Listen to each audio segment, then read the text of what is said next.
আসসালামু আলাইকুম, কেমন আছেন সবাই?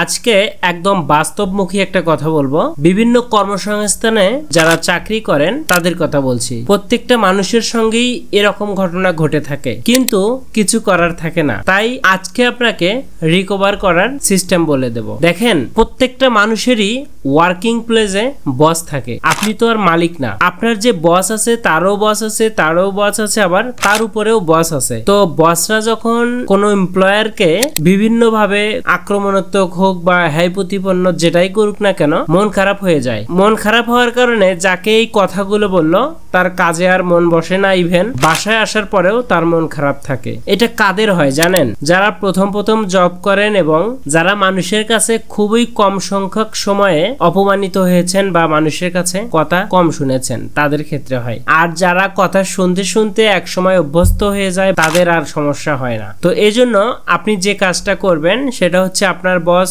অবশ্যই আপনাকে বলবে, হয়তোবা আপনার ত্রুটি পাবে। আবার কিছু কিছু বস আছে যে তারা মানুষকে হ্যায় প্রতিপন্ন করলে মজা পায় বা খুশি হয়। তারা একবারও ভাবে না যে আমি যে মানুষটাকে এভাবে কথা বলছি তারও কষ্ট লাগতে পারে, সেও একটা মানুষ। তো এরকম অনেকেই ভাবেন না। তো আমি তাদের জন্যই বলবো যে যারা না বুঝে না জেনে এবং ভুল সিদ্ধান্ত বা ভুল তথ্যের কারণে অন্য একটা ভালো মানুষকে বিভিন্ন ভাবে কথা বলেন, আপনারা যদি এ সকল অভ্যাস থেকে বের হয়ে আসেন তাহলে দেখবেন, বা যাদের অল্পতেই মন খারাপ হয়ে যায় তাদের মানসিকতা কাজের প্রতি আরো বেশি বৃদ্ধি পাবে। তো যারা এরকম প্রবলেমে পড়েন, এটা আমার ক্ষেত্রেও হয়েছে এবং মাঝে মাঝে এখনো হয়। আমি যে একদম ক্লিয়ার একটা মানুষ, সব বুঝি, সব জানি বা সব জানতা, বিষয়টা এমন না। আমারও ভুল হয়। আমার বস আমাকে বিভিন্ন ভাবে কথা বলে, বলতেই পারে, এটা বলাটাই স্বাভাবিক। কিন্তু মন খারাপ করে থাকলে দেখবেন আলটিমেটলি ক্ষতিটা ঠিক আপনারই হবে। এজন্য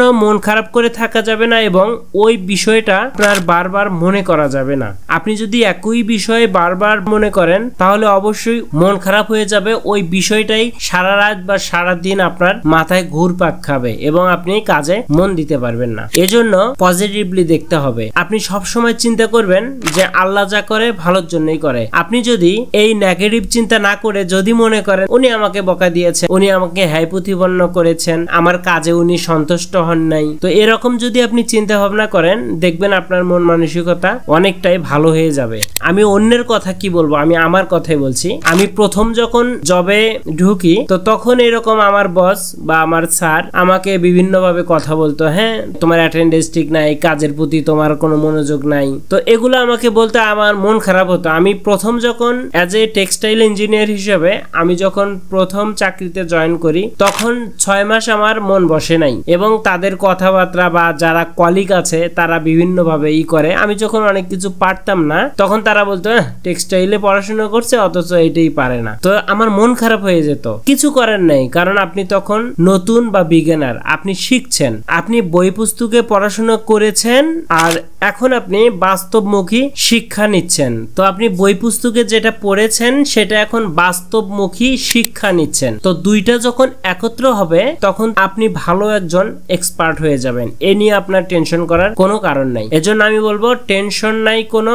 আপনার বস আপনাকে যা কিছুই বলুক না কেন এগুলো আপনাকে হজম করতে হবে আর ধৈর্য ধারণ করতে হবে। আপনি যখন ধৈর্য ধারণ করবেন তখন দেখবেন আপনি এমনিতেই সমাধান পেয়ে গেছেন এবং আপনার অনেক ভালো লাগবে। সবাই ভালো থাকবেন, সুস্থ থাকবেন, আমার জন্য দোয়া করবেন। এরকম নিত্য নতুন ভিডিও পেতে চ্যানেলটাকে সাবস্ক্রাইব করে রাখবেন। আল্লাহ হাফেজ।